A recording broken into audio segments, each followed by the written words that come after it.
Hello everyone. I don't even know what to say. Welcome to the video. Thanks for clicking on the video. I just thought I would do a little proper update on my arm and exactly what happened, because I said that I would, and I think that this will be a very informative video for people who may be coming to Canada or already be here, and just like give more information on what happens when you hurt yourself here. So that's what this video is all about. I'm going to give you like the exact rundown of what happened to me, and then like maybe we'll just see what happens. But for those who are interested in knowing, this is what happened to me. So I was coming home one day, and we have like a little shortcut between the highway and like our road, because we're like off of a highway, and it's usually like kind of snowy or whatever, like it's kind of through like whatever bushes. And this day it was kind of icy, and I didn't realize, or not that I didn't realize, I wasn't even thinking. I was just in a rush to get home, and I also was wearing my Doc Martens instead of my normal snow boots. So there was that. There was like a few factors that came along with it. Also, prior to that, I had been snowboarding and fallen on my arms a lot. Not fallen like hard, but I'd been like landing on my wrists a lot. And obviously, like anyone that knows me knows my wrists are like already not good. I have already broken this one before, and this one had been having issues from like working on the coffee machine so much. So I already was like going into it kind of like at risk. But I slipped very hard, and I caught myself, I think, with my arm. Obviously I don't really remember like exactly, because it was like very fast, and instantly I felt like aching pain. I just held my wrist. I like picked up my stuff because my like headphones fell off. I picked up my stuff and I was just like holding onto my arm. I just felt like I had to hold onto my arm. And I got home and I like looked at my arm, and it was like so deformed. I don't know how to like, it was kind of like that. Wait, was it over or under? I don't know, but it was like really bent, right? Yeah, I think it was bent down. I don't know. It was just like really fucked up. And I was like, okay, yep, it's definitely broken. So I called an ambulance because I just thought I needed to do something like then and there. And the ambulance came, and they, I can't remember what they did actually. Now I'm like all over the place. It feels weird like talking about this again. I think they put me in a splint and a sling, gave me some Tylenol, and then took me to the hospital. This was at night, so the hospital, actually, that I figured we would just get it done like then and there, right? But turns out the Whistler hospital doesn't do x-rays at night. But I still was seen by a doctor, like an on-call doctor, and he did a better splint for me and kind of explained what's going to happen the next day, which was like kind of good. He said like come back at 2 when I'm on, and then we'll like fix it. I was like, cool.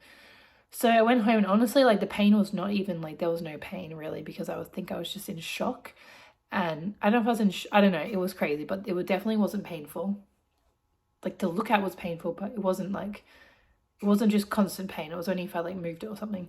So I slept fine that night, and obviously the next day I had 2 days off like already scheduled. So this was my day off the following day, and everyone had gone to work, so I had to kind of like do things on my own, like try and shower and put clothes on, which was like actually really difficult and a bit sad. That's when I was getting a bit sad, but it was fine. I just tried to like, I didn't want to let myself get too sad, because I knew I would just like spiral. Like, I've definitely had times of being around people where like you injure yourself and you just like, it's like a huge downward spiral into just like poor me. So I was like, I cannot do that. So I just did not let myself do that at all. I didn't even let myself go there. I was like, it's fine, everything's fine. I'm getting like kind of shaky, or I've just had too much caffeine. And then I went back to the hospital, and we took off the splint for the x-ray, and then I was like, far out, this hurts. And I think just looking at it hurt. I had to sit there for a while, but it was okay. And then we did the x-rays, and he could see it was broken, and he came, and like the doctor who saw me the night before, like he came to the waiting room and was like keeping me informed and what was next. And then we went and looked at my x-rays, and he like could see it was broken like exactly how he thought, and we were going to like do a procedure to like put the bone back in place, and then a cast, obviously. And so I waited for the doctor or whatever to be free, and I went into a bed, and they had to cut off they explained it very clearly, and they were like really, really good, which was amazing for me because like I like to be informed. We're going to cut off the circulation to my arm so that they could put the bone back into place, because it had like slipped, well, not slipped, it like has come out, right? So they got to put it back in. So they put something here to cut off the circulation, and then that whole process was going to take like 15 minutes. So I just had to wait there with my arm going like tingly and like really feeling super weird, until that I couldn't feel anything at all. Then the doctor came in, and he like, someone held me here, and he like put the bone back in. And then after that is when I got the cast put on, and they just told me like aftercare and all that kind of thing. And then it was time to go pay, so that was fun. And I was told that like I had to pay up front, and I was like, yep, prepared for anything. I ended up paying $700 for the previous night when I first went there, and then I paid $1,700 for that big visit where they did the cast and everything. So that was like a bit of a blow, but I knew like I would get it back, so it's not the end of the world. And then yeah, since then they said to come back for a follow-up just to check that it's like still in place. So the following week I went and got an x-ray the night before my appointment, and then which was only $35. Amazing. And then I went and saw the follow-up surgeon whatever at the same ER hospital thing in Whistler. And I saw her, and she said it slipped a little bit, but not much. If it slips anymore, you'll need surgery. And at that point I was like freaking out, because I'm like, I'm not covered, I don't think, for anything after the fact. I don't know how much it costs. I don't know if it'll affect work. So I was kind of spiraling. And also after that appointment, when I went to go pay, the first thing said $400, and I'm like, okay, that's not too bad. And then she's like, it's $700. I'm like, why is it $700? She's like, it's $300 for like, because the surgeon that I saw isn't actually from that hospital. They come there like for these appointments. I'm like, you're trying to charge me $300. You told me to come to this place. Like, how is that even fair at all to me? Was like, all right, whatever. And at that point, I called my insurance, and they all, kind of said, I don't know, it was super unclear, because they said if it's not reasonable for you to like be able to go home and do it, and if you do it here, it's like covered, but if it's not I don't know, it was super confusing, and I'm like, I don't understand any of this. Decided that I'm going to either wait till I go home, or like that's if I even need it, or wait till my BC healthcare card comes in, and then when I'm covered by BC Health, then it's something that I'll consider. But at that point I'm like, no. And even now, like, so I've had the cast on 4 weeks now, and like everything's been really fine. Like the pain is definitely going down. I've got plenty of movement. Like everything's been really, really good. So I'm feeling really, really confident about it. And it's not my dominant wrist anyway, so it's not like I'm not hugely stressed about it. To be honest, like it's taking me a lot of effort to like not be stressed about it, because it is a big thing, but I'm just trying to make it a little thing, because that's the only way that I'm gonna be able to deal with it. So yeah, I had to pay up front. If you had like a major emergency, like and you were in hospital, I don't think you would have to pay up front.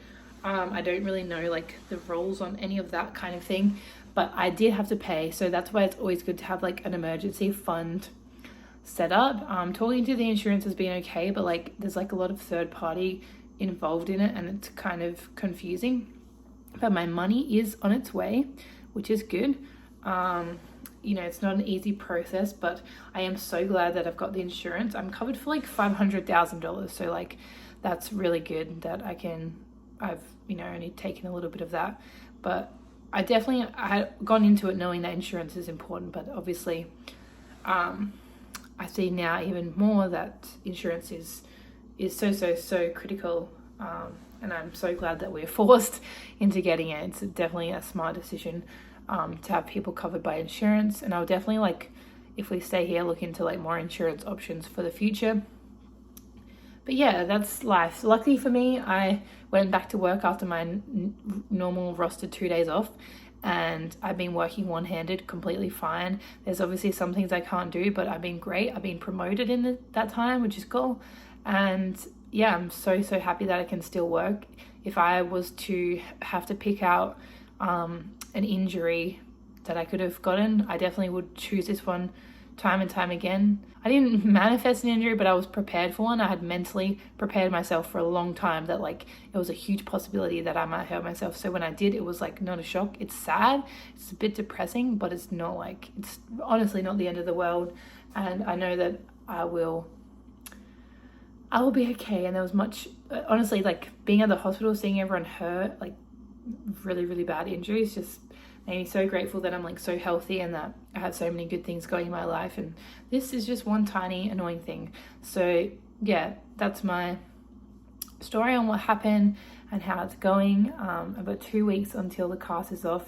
I don't know, I guess I'm gonna have to go back to the doctor. They probably hate me because I haven't gone back for my follow-up, but yeah, I don't know, we'll see. I'll keep you updated probably in a future vlog. But yes, that is my injury. And honestly, like if I could give you any advice, I would just say like be prepared for injuries, be prepared with your insurance, be prepared with money, because crazy things can happen all the time, especially when you're in a foreign country. And the more you can be better mentally and financially prepared for these things, the better, because it won't come as much of a shock and it won't affect your life as badly. And yeah, just be safe. You obviously like have fun, and you can't really like, you know, plan for these kind of things, but life will definitely happen, especially like in winter in a foreign country. So yeah, be careful. And yeah, I don't know, it's okay, honestly. Like anything, if I've realized anything, it's like life goes on. Even the things that you could be most worried about and make you most scared, is like life will go on and you'll be okay. So yeah, thank you for listening to my fun story. I hope that cleared things up for you. And if you want to know anything else about moving to Canada, I've got plenty of videos for you to watch, so I'll leave it here somewhere. All right, catch ya.